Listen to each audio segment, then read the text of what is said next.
Ambassador Elena Drake stared at the holographic display, struggling to maintain her diplomatic composure. The three-dimensional projection showcased what would become the new official insignia for the Galactic Council's diplomatic corps, a gaudy, overwrought emblem featuring symbolic elements from 17 dominant species arranged in what the Arthropian delegate had described as harmonious symbolic unity. For 3 days, 3 full Earth days, the Council had debated nothing but the insignia. Meanwhile, her personal communication device vibrated constantly with urgent messages she couldn't address during formal proceedings. The delegation from Earth respectfully suggests, Elena began, her voice carrying through the vast chamber, that perhaps we might table this discussion and move on to more pressing matters. The chamber, a massive dome carved from a single asteroid and lined with seats for over 200 species representatives, fell silent. Elena's words echoed slightly in the sudden quiet. Ambassador Claverax of the Arthropian hive worlds rose on his 4 rear legs, his mantis-like form towering nearly 3 meters tall.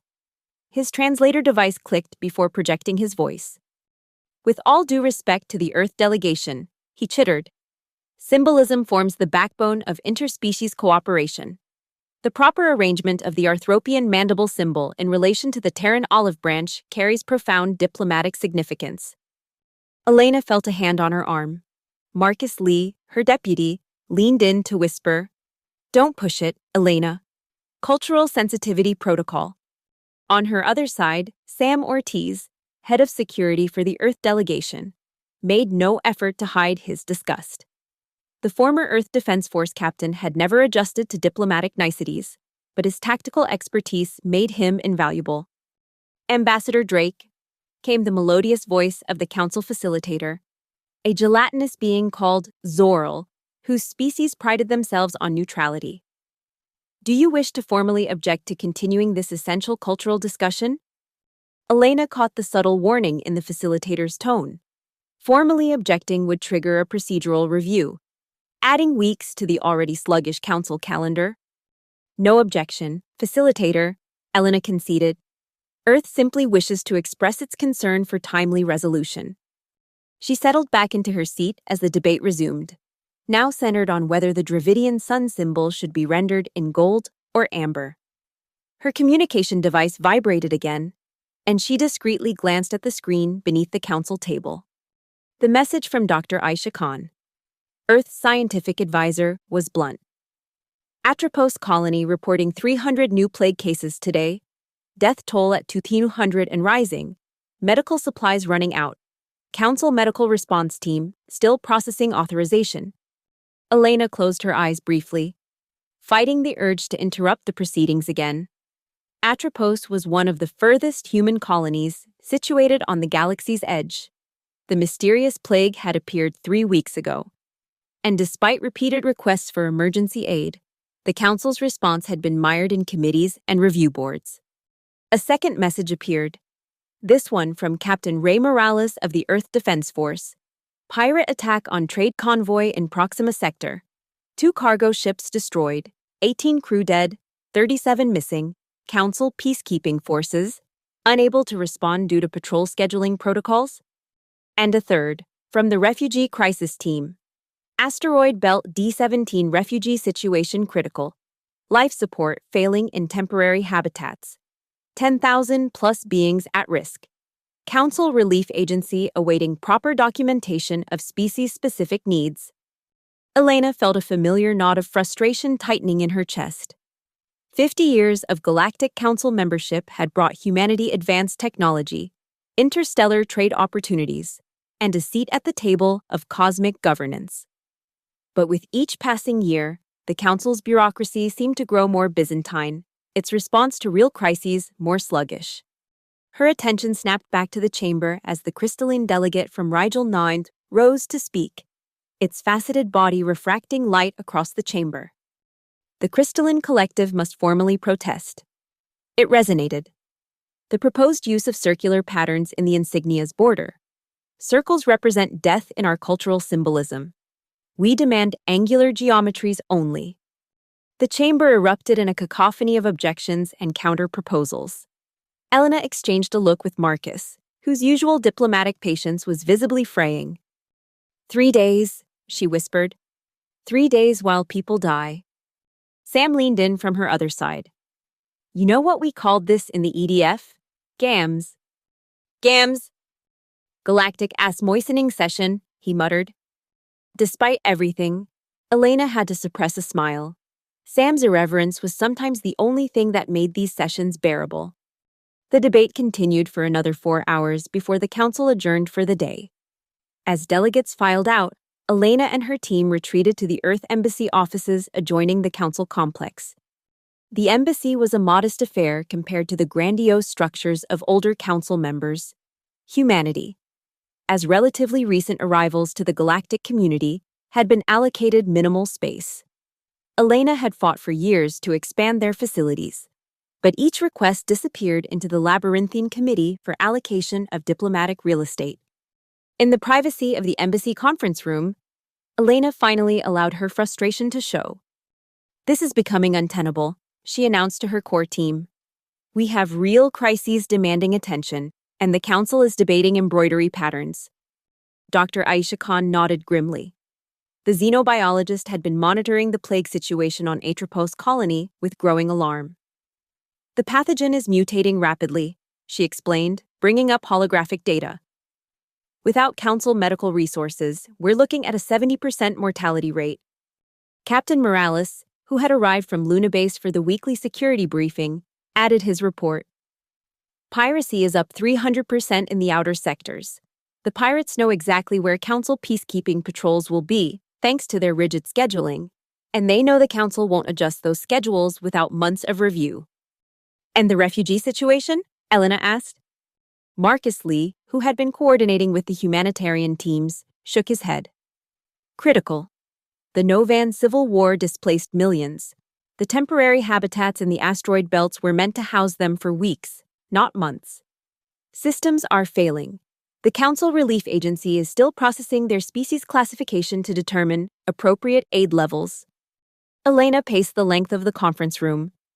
And meanwhile, we debate insignia designs for 3 days. 4, actually. Marcus corrected. The facilitator just announced we'll continue tomorrow. Sam Ortiz snorted. Of course we will. Can't rush important matters of ceremonial costume accessories. Elena stopped pacing and looked at each of them in turn. I need options, real options, not more council procedures. A heavy silence fell over the room. They all understood the implications of what she was suggesting. Finally, Dr. Khan spoke. Earth could act unilaterally on the plague situation. We have medical ships and personnel.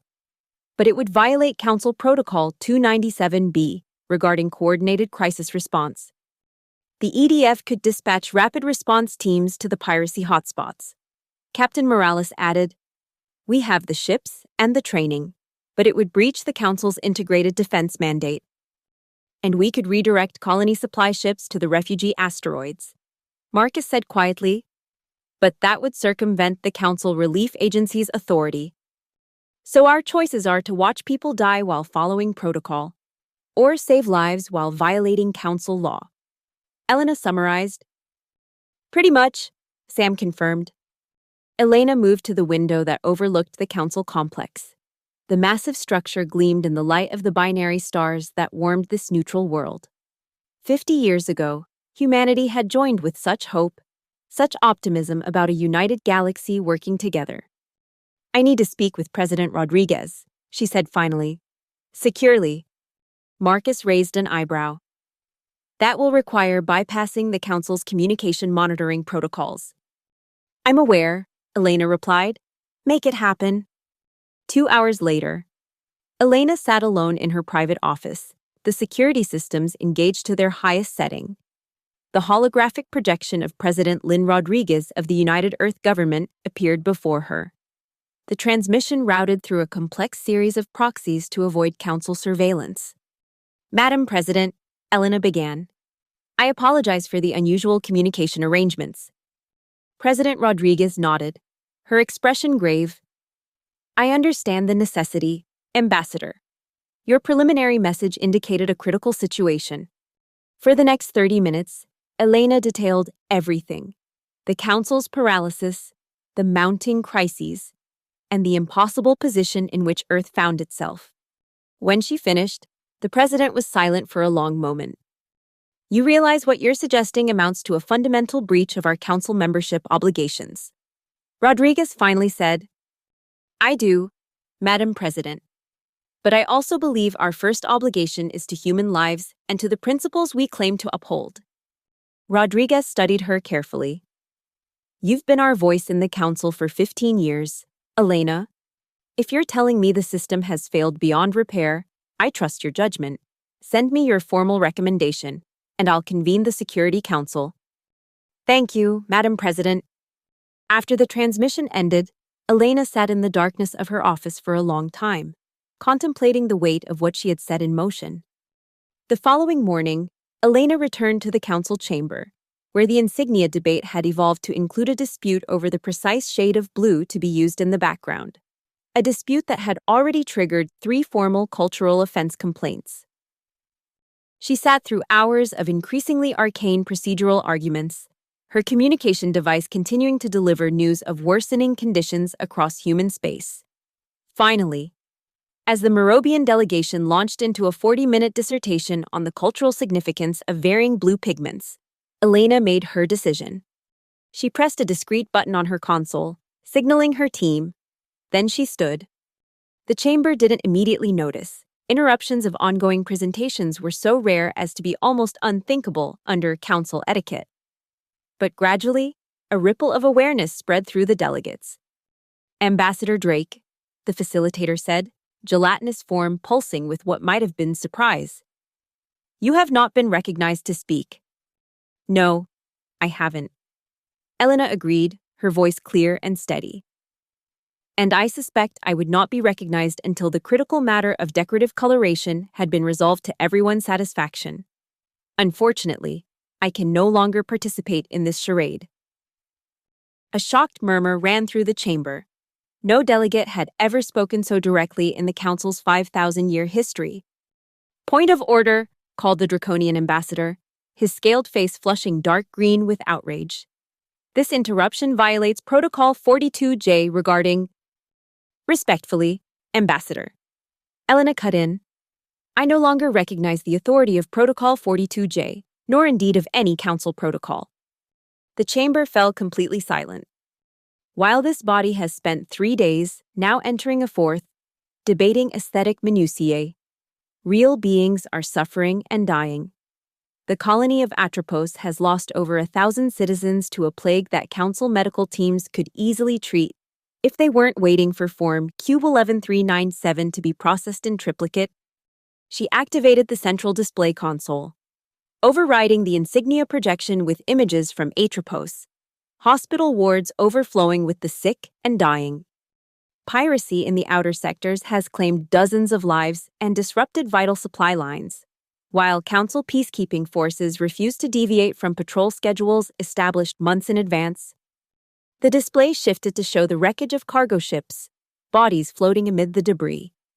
And in asteroid belt D17, 10,000 refugees from the Novan Civil War face imminent death as life support systems fail in temporary habitats. While the Council Relief Agency concerns itself with proper documentation, a final shift of the display showed desperate conditions in the refugee camps. Children of various species huddled together as environmental alarms flashed. Elena looked around the chamber, meeting the compound eyes, faceted crystals, and various sensory organs of the assembled delegates. For 50 years, humanity has participated in this council with good faith and dedication. We believed in the vision of a united galaxy working together.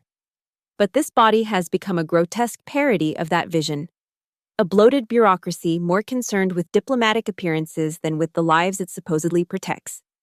Marcus stood beside her now, followed by Sam and the rest of the Earth delegation. Therefore, as of this moment, I am authorized by President Rodriguez to announce Earth's immediate withdrawal from all council bodies, committees, and obligations. We will no longer subject the safety and welfare of our citizens or any beings in need of aid to your paralyzing procedures. The chamber exploded into chaos. Delegates rose, translators struggling to keep up with the overlapping objections and points of order. The facilitator's form pulsed rapidly, its melodious voice now sharp with alarm. Ambassador Drake, this is unprecedented. There are protocols for membership reconsideration, forms to be submitted, committees to review. That, Elena said with finality, is precisely the problem. She nodded to Sam, who activated a device on his wrist. Throughout the council complex, holographic feeds from the chamber went dark as Earth's technical team implemented countermeasures against council surveillance. The Earth Embassy will be closed within 24 hours, Elena announced over the growing tumult. All human personnel are being recalled from council institutions, effective immediately. Earth Defense Force ships are withdrawing from council-coordinated patrols and operations. She turned to leave, the Earth delegation falling in behind her. You cannot simply walk away, the Arthropian ambassador chittered, mandibles clicking in agitation. The economic implications alone. Elena paused at the chamber entrance. Watch us, she said simply, and then led her people out. The next 24 hours passed in a blur of activity. Throughout human space, Earth ships disengaged from council operations. Medical vessels diverted to Atropos colony with supplies and personnel. EDF rapid response teams deployed to piracy hotspots. Colony supply ships redirected to the refugee asteroids. At the Earth Embassy, Elena supervised the evacuation, ensuring all sensitive materials were secured or destroyed. Council representatives arrived hourly with increasingly desperate proposals for dialogue and procedural accommodations. But Elena refused to engage. The time for dialogue was yesterday, and the day before, and the day before that. She told the facilitator when it appeared personally to appeal for reconsideration.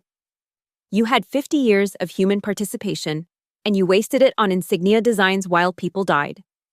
As the final Earth personnel prepared to depart, Elena stood in her emptied office one last time. Through the window, she could see council security forces gathering, presumably to escort them to their ship, or perhaps even to prevent their departure, though such a move would be unprecedented. Sam appeared at her door. Transport's ready, Ambassador. And we've got EDF ships in orbit if the council gets any ideas about detaining us. They won't, Elena said with certainty. Direct confrontation would require an emergency session of the Security Subcommittee, followed by a threat assessment from the Strategic Analysis Group, followed by operational planning by the Tactical Response Division. We'll be halfway to Earth before they finish the preliminary paperwork. Sam grinned. Almost makes you feel sorry for them. Almost, Elena agreed, taking a last look around. Let's go home. The diplomatic shuttle lifted off without incident, Council security forces watching helplessly from the landing pad. As they broke atmosphere, Elena observed the gleaming council complex receding below them, looking so impressive and so utterly ineffectual. What now? Marcus asked as they prepared for the jump to hyperspace. Elena looked at the faces of her team, people who had given years of their lives to making the council work, only to see it fail when it mattered most. Now, she said, we do what we should have done all along.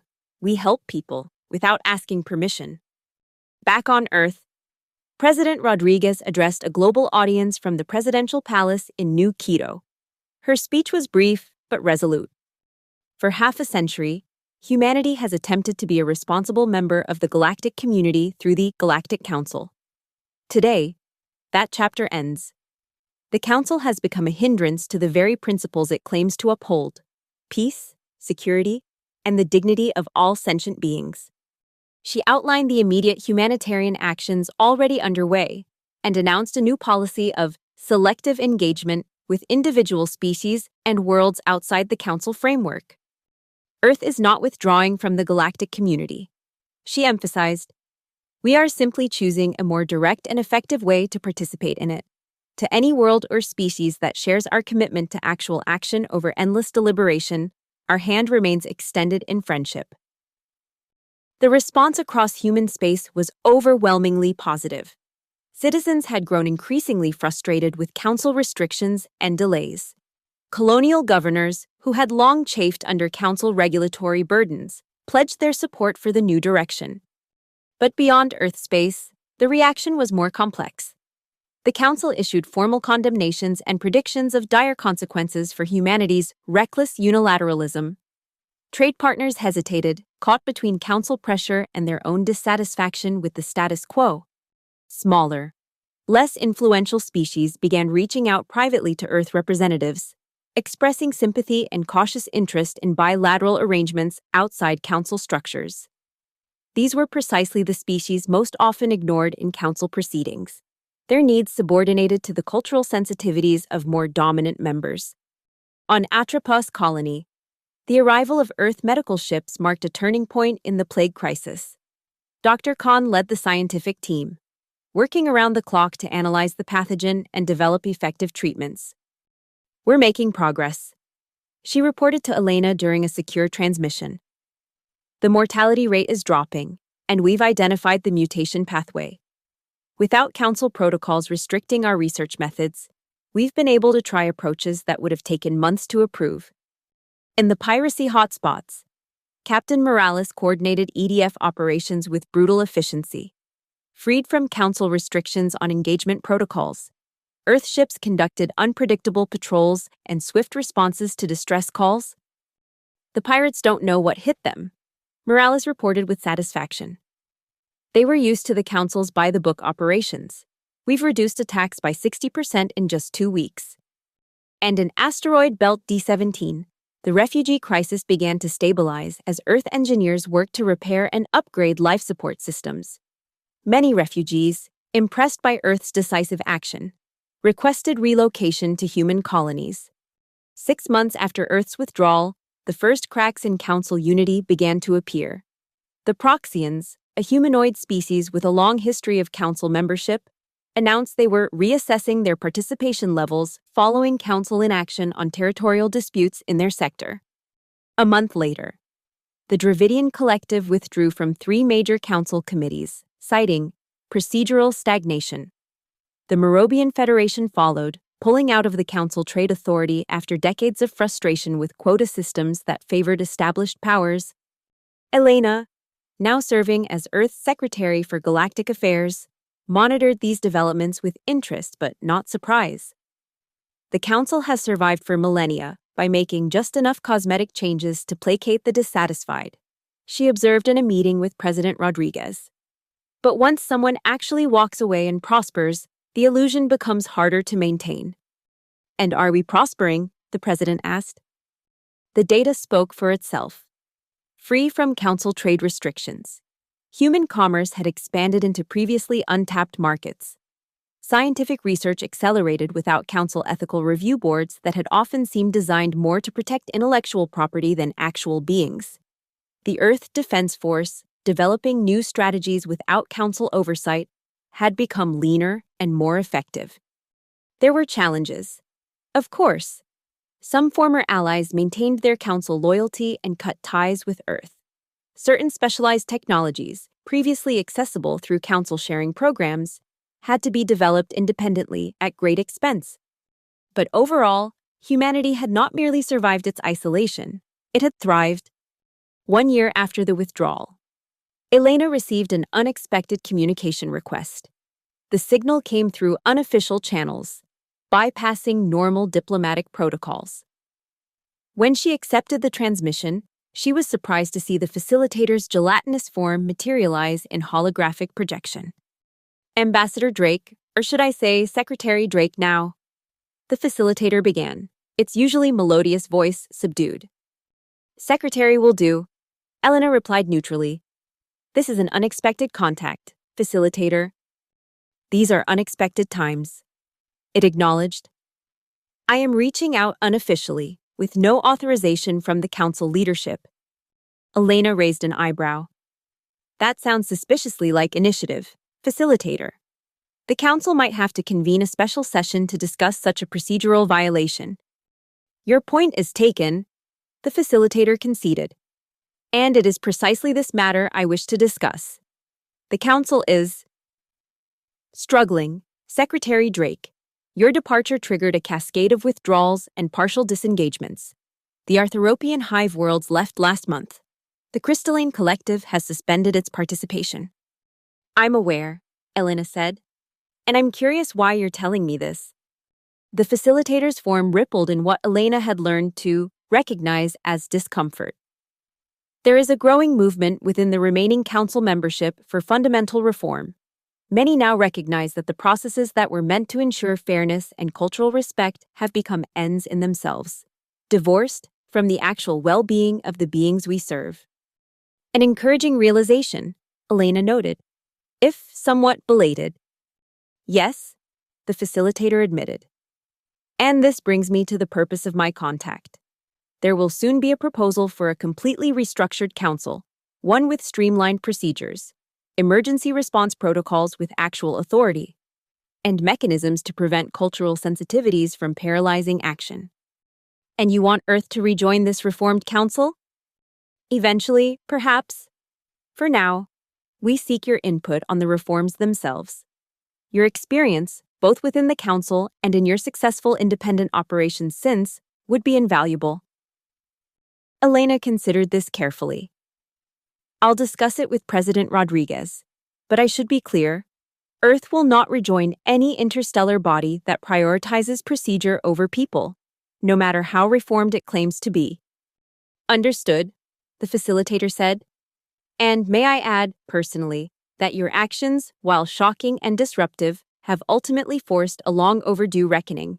Sometimes systems cannot reform from within. After the transmission ended, Elena sat thoughtfully at her desk. The facilitator's overture represented an opportunity, but also a risk. Earth's independence had served it well. Her contemplation was interrupted by an urgent communication from Luna Base. Captain Morales appeared on her screen, his expression grave. Madam Secretary, we've detected a significant fleet movement in the Cygnus sector. Council records identified them as the Virex, a species from the galaxy's edge that applied for council membership 20 years ago and was kept in review status ever since. I remember their case, Elena said. A technologically advanced but isolated culture. The council was concerned about their aggressive expansion tendencies. Well, those tendencies are on full display now. Morales continued. They've conquered 3 former council worlds in the past month. Council peacekeeping forces attempted to respond but were decimated. The Virex combat technology is unlike anything on record. And they're heading toward human space? Intelligence suggests we're not their primary target yet, but we're certainly on their list. They seem to be systematically targeting worlds with specific resources. Elena frowned. Has the council requested our assistance? Not officially, Morales said with a grim smile. But we've received 18 informal inquiries about Earth's response capabilities in the last 12 hours. Of course, Elena murmured. Even facing an existential threat, they can't bring themselves to actually ask for help directly. She straightened in her chair.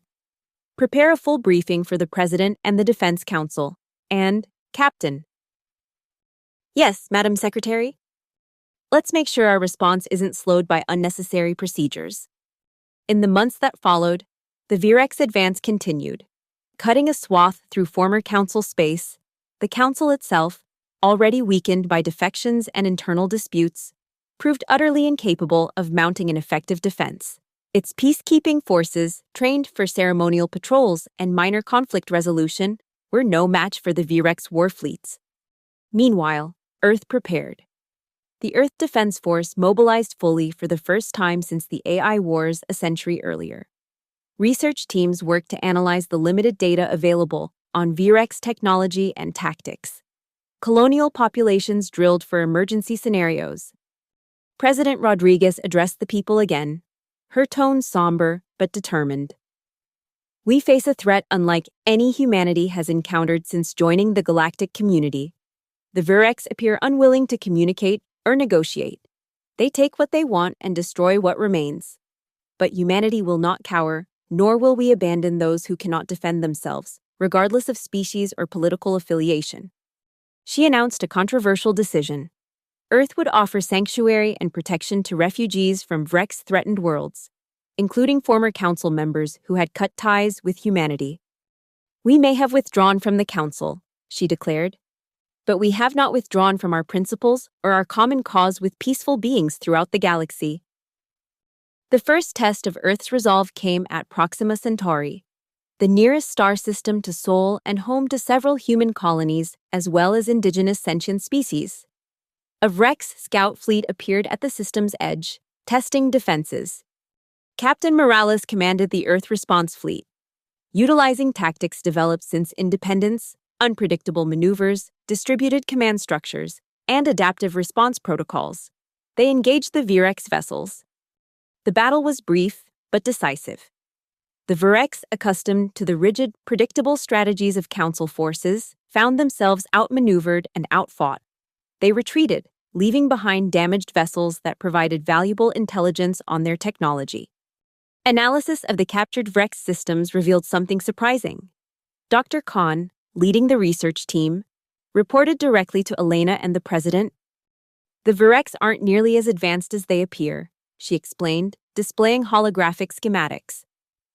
Their advantage comes from a single breakthrough in energy modulation that the Council never pursued because it violated their technology development protocols. Why would the Council prohibit such research? President Rodriguez asked. Because the Hebraxian species considered energy modulation in that specific frequency range to be spiritually sacred. Elena explained, recalling endless Council debates on the topic. They filed a cultural sovereignty claim, and the Council Science Directorate ceased all research in that domain. So while the Council hamstrung itself with cultural restrictions, Khan continued, the Virex developed the technology to its full potential. It gives them tremendous advantages in weapons and defensive systems. Can we counter it? Morales asked. Khan nodded. Now that we understand the principles, yes. In fact, we can likely improve upon it. Without Council restrictions, our research teams have already identified 3 potential counter-approaches. The knowledge spread quickly through human space and to Earth's growing network of independent allies. Within weeks, modified defensive systems began deploying across key worlds and fleets. The Virex, encountering unexpected resistance, paused their advance. 2 years after Earth's dramatic Council exit, the galaxy had transformed. The Galactic Council still existed, but as a shadow of its former self, less than 30% of its original membership remained active, and even those participated selectively, ignoring protocols that didn't serve their interests. In its place, a new network of relationships had emerged.